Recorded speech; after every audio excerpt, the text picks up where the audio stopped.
everybody, welcome back to the channel. This is Rob here at Smirking Gun Reviews, back to talk more Doom Patrol. We're on Season 1, Episode 11. Now only 4 episodes left till the finale. So this is called Francis Patrol, and full spoilers if you've not seen this episode. Like Danny Street, this one had me a little for a loop because I don't relate to some of this, but what I try to do in episodes like this is try to find, just the universal meanings behind things, the things that just connect all of us. So even if I don't relate to Larry's story, it's still a relatable story for all of us, whatever sexual orientation you are. And immediately, though, you notice, or at least I did, like whatever I praised about last episode that made it so good was the two missing characters, Jane and Robot, whose basic function on this show is to yell and swear as loud as they can.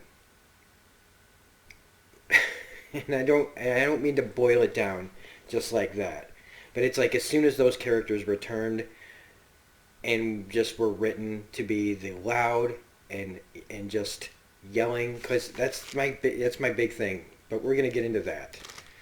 So even though I can't relate to Larry on a personal level, it's all universal, like living your truth, being honest with yourself. Why it takes 60 years is a little convenient to the plot, but it's taking 60 years for for Rita and Larry to get to where they need to go. Jane's probably never going to get fixed. Robot's only been around for a little while, not as long as them. Like, what, 30 years? And Vic's a kid. Vic's a young man. And in this episode, it's basically another character finally getting to where we need him to go, which is, figuring out his stuff. And it's been a little bit of a journey. It's been a little bit of a drag, because it's just basically we were going in circles.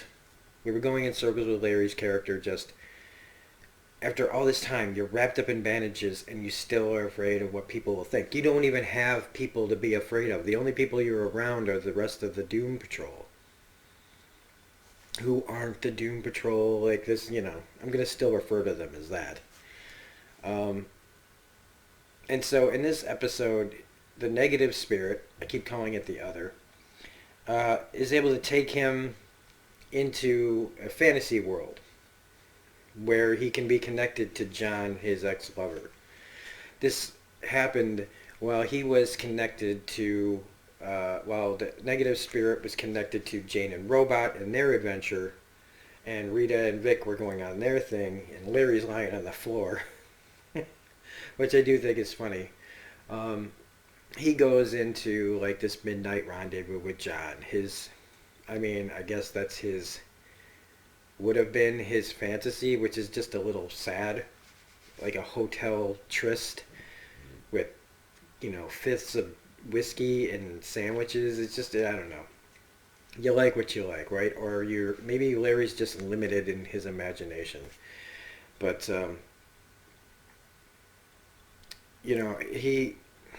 he is still struggling, and he finds out this is where I realized that John's actually alive. I never really thought about it until this episode. That even though, it's 60 years later, his friend is still alive. Meanwhile, we find out that Cliff's old friend, who slept with his wife and adopted his daughter, died in an alligator accident, because Florida. And Jane calls a meeting that only Robot and Rita show up to. And again, this is where it's just and then Vic puts his grid in a PC because it's going haywire. It's talking weird, it's saying weird things, and weird things are happening to him. And now he's about 63% cyborg. So he's becoming more like what he's going to be eventually. Because, when you look at him, he's not full cyborg yet. He's still becoming, and it's like growing pains, and it's scary because he feels like he's losing control, and in a way he is. But I mean, he becomes something else, and maybe not something I'd envy, but he's got a lot of power coming. And Jane's being Jane, yelling, swearing, yelling, swearing, yelling, swearing, until finally Cliff and Rita ask for Flit to come out and teleport them to where Clara's giving a eulogy for Bump in a Florida hillbilly bar, which finally happens, and then Flit bails. How do they get back? I don't know. But I did like Rita's relaxing exercises, forgetting that Robot doesn't have lungs and lips and things like that. But April Bowlby is really great in this role. I'm really happy that she's gets to have something this kind of meaty to jump into instead of just being a sex object and everything. She gets to be the classy old Hollywood actress. And so we get into this hillbilly bar, which, whatever, people like that are named Big D are in there. There's a few, maybe I'm reading too much into this, but there's a few kind of double entendres in here. Like there's the scene with Larry and the sandwich where he's like telling his lover, hey, be careful, don't choke on that. And then you've got a guy named Big D. A lot of, I don't know, maybe there's something wrong with me. I'm like seeing all these like kind of things that maybe aren't there. Like, hidden jokes. Vic, and he's cutting into himself, which I don't know why he's not screaming in pain more. Like, he's just kind of like, yeah, whatever. No blood. He should be gushing blood. He should just be, all over the place, but it's very clean cut, and he sees that he's starting to turn. So,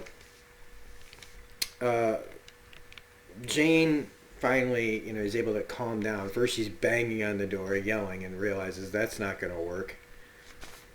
Which should be a metaphor for the show that, hey, guess what? Maybe you don't have to yell everything. Maybe you don't have to scream your intentions or what you want. Maybe if you just ask nicely, which is what she's forced to do. When she finally is like, I need your help, she finally calms the fuck down. See, that's how you use a swear word. So they go to find Dolores, this person who is attached to Flex Metallo. It's the name they got off of the cereal box that was in the comic that Danny Street gave to Vic. That's a long way to get to the connections here. But I'm glad that there are these through lines for the plot. Breadcrumbs to follow the trail to the chief. And Francis apparently is the alligator that ate Bump. And when he ate Bump, he ate this watch that Clara was given by the estate of Cliff and his wife, her mother. And she gave the watch to Bump, had it engraved saying, you're my dad, you're my hero. Which just, again, just drives Cliff into a big grand gesture moment of, oh, I know how I can get her back. I'll kill the alligator, get the watch, and then everything will be good. Because in this show, nobody communicates. Kind of like every CW show, where everything could be solved with a couple of conversations. And a lot of shows, I shouldn't pick just on the CW, but, so many shows use this stupid cliche of people not talking. Because apparently that's the only way to create drama, is to either hold back information, outright deceive, or lie. And while I know that in real life, people don't tell everybody everything, but we also communicate a lot better than anybody does on any television show, and I'm kind of sick of it. And so I'm not picking on this show, I'm just kind of sick of that cliche, where it's just like, even, because they even bring it up, when you bring it up in the show, when Rita is the voice of reason saying, just talk to her. He has the conversation that would have had with her daughter in the first place. What am I supposed to say? I'm sorry that I'm not here, but I am now, and I'm really, really sorry. And she's like, yeah, fucking dummy. So instead, well, because we got to have this adventure out in the swamp, where Kermit the Frog is out there. It literally looks like the swamp from the Muppet movie.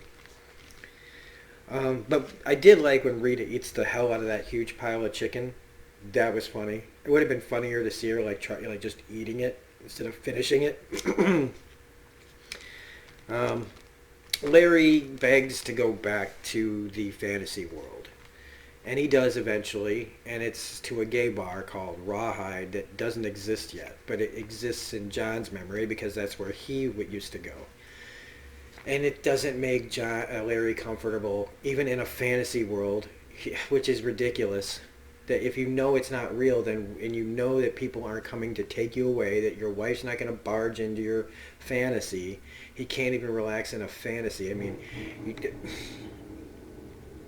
John rightfully is like, I don't want to live my last days like this, and that's when I realized he's not dead, and that this isn't just some dream, really, and that they're connected. And so that part's a little bit just kind of dumb. Where his ass is even clenched up in a fantasy. 60 years wrapped up in bandages, waiting for this moment, and it still needs to be in some weird ass hotel for you to relax that doesn't even exist.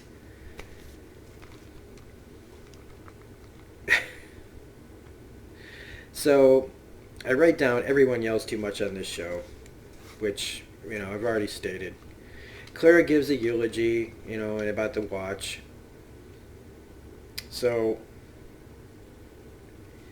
the last days thing is interesting, so that's when I realized, yeah. I did really like when he comes out of it, the negative spirit had used the Post-it notes to spell Erie. I thought that was pretty clever. I liked that also it wasn't just spelled out. You had to move the door a certain way to see it, which really would take a lot. Did it have to be that complicated? It's cool.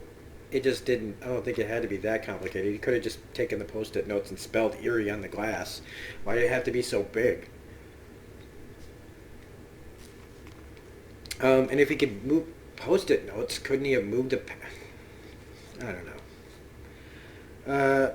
So, again, I write, Rita's trying to be better because she's finally using her real name, Gertrude Cramp, who at the time when she first said it, I thought maybe the name of the girl that killed herself because of her.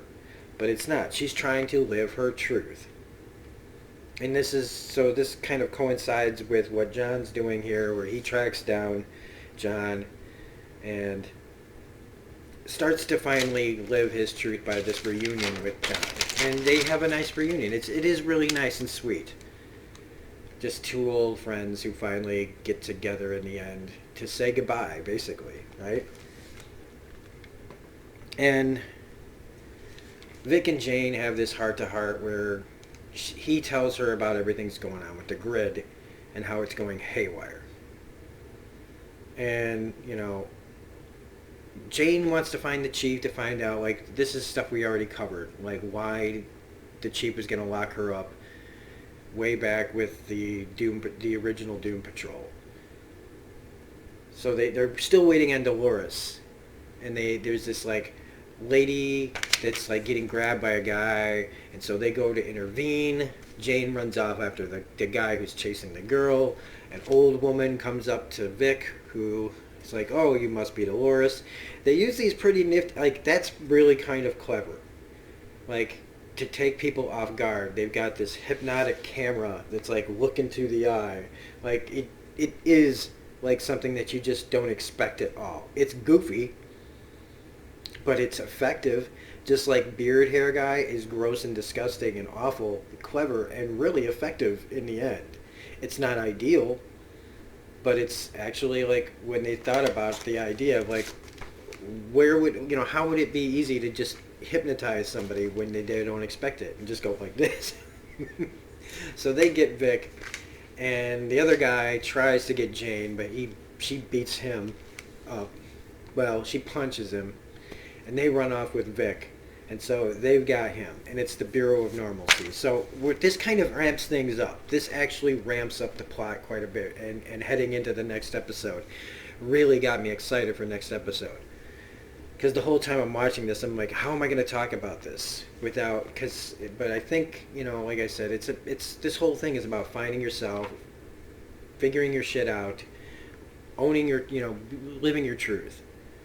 Now we still have to figure out Vic and Jane and Cliff's, So but we've only got 4 episodes. But again, if the show keeps going, and I'm assuming it's going to, we still have time. Also, okay, so the grand gesture thing. They're in the swamp, right? And I'm just like, it's this big grand gesture that he's planning, and I'm just like, oh, so yeah, those never backfire. I mean, so you get her to watch, then what? Aren't you still gonna have to have a conversation? Like, but he's just like, I get to watch I'm a hero again, and it just think, who thinks like that? That is like people with like very limited mental intelligence.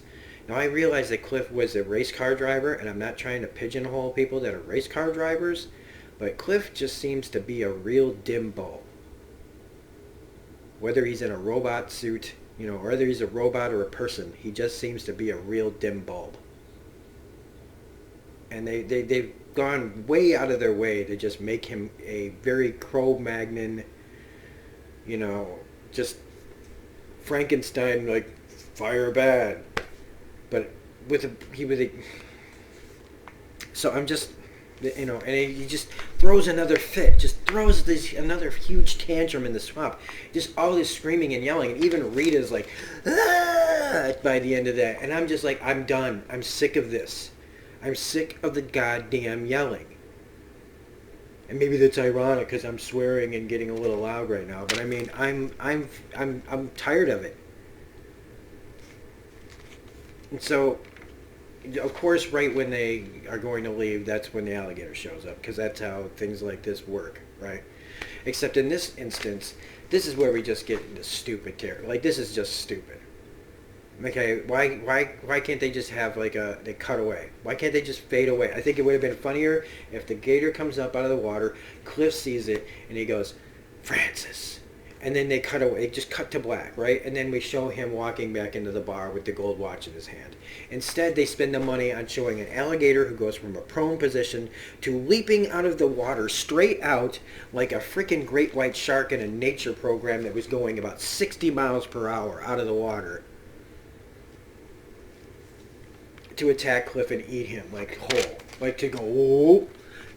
Like, even, like, it's not a fantasy alligator. It's, there are some things in this show that are should be grounded in reality. And an alligator, a great big alligator, mind you, whatever, should actually make sense. Not jumping out of the fucking water. And we don't even see a fight after that. They use their budget on showing a giant alligator jumping out of the water, like. Thankfully, though, this episode is saved by Larry's conversation with John. We find out that Larry's kids are still out there, even though his wife died of cancer in '89. And, it's just him talking about, just living your truth, which is great. But I called it, as like, as soon as he shows John kind of sitting there in the front ground as Larry's in the background talking about, trying to explain his negative spirit to him, and he goes like this. I was like, oh yeah, dude just like died, sitting there as the sun comes up or goes down. And they go back into his, the fantasy, and it's, it's nice that he was able to get there in time, because they like, maybe he was asleep, maybe he goes to have a nice sleep, but it kind of fades, right? And so I think we're led to believe that John dies here. And it took, but I still was like, it took 60 years for this. 60 years. Nobody has 60 years to figure that out. But these characters do, because they have the the superpowers to do it. Us regular folk, we don't get that much time to figure out our crap. And by this time in our lives, if we haven't had it figured out by now, it's not going to happen. But it is still nice. I don't want to be so dour about it, but Cliff, and when Cliff comes in with the watch and he sees Clara there and she says, I'll be right with you, I was like, he's going to leave the watch and go. And yeah, he leaves the watch and goes. There is that moment of realization on Clara's face that makes you go, where she's like, where it makes you think that she's going to try to, she's maybe putting something together in her head. And Vic wakes up in the Bureau of Normalcy with Darren Jones. I love that it's just a normal ass name, in a place called the Ant Farm. So that's the end of the episode. And like I said, it's not as good as the last one. Too much yelling, too much loud screaming, yelling, swearing. In the end, there's a good story in here. And again, like I just can't keep reiterating enough. Focus on the story and write a little bit better. Stop screaming and yelling and cussing it at times when it doesn't need it. Just because you're TVMA doesn't need that you have to fully go all that way. All right? You don't have to beat people over the head to get a good story. Yes, the 14-year-old boys in the audience are going to be like, they said fuck really loud. But who pays for those 14-year-old boys' DC Universe memberships? Their parents. So, I don't know. It was still an alright episode. You just got to cut through with a machete all the bullcrap to get at the good stuff. You know, you got to peel this onion to get to the, I don't know. If you know what I'm talking about. So anyway, we'll be back next week with episode 12. I forget what it's called. But maybe it's called Ant Patrol because they're in an ant farm. I don't know. So if you liked this review, please hit the like button. I'm gotta be honest, guys, okay? If you come to these episodes, if you come to my reviews thinking I'm just gonna like blurt out how great something is because that's what you want to hear, it just doesn't happen that way. If you want your opinion regurgitated back at yourself, you gotta find somebody else that'll shill it out for you. I will tell you if I like it, and even if I like it, I will tell you what's wrong with it. So if you happen to like that, please hit the like button, comment, share, subscribe. If you're enjoying the content, please become a subscriber. How about the channel? We just passed 1,100 subscribers. It's insane. I love it. I love you guys. Even some of the negative comments I get, as long as they're respectful.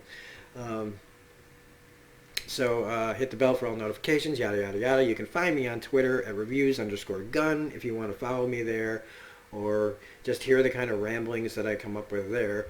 And yeah, we'll see you next week on another Doom Patrol. Have a great day. See you later.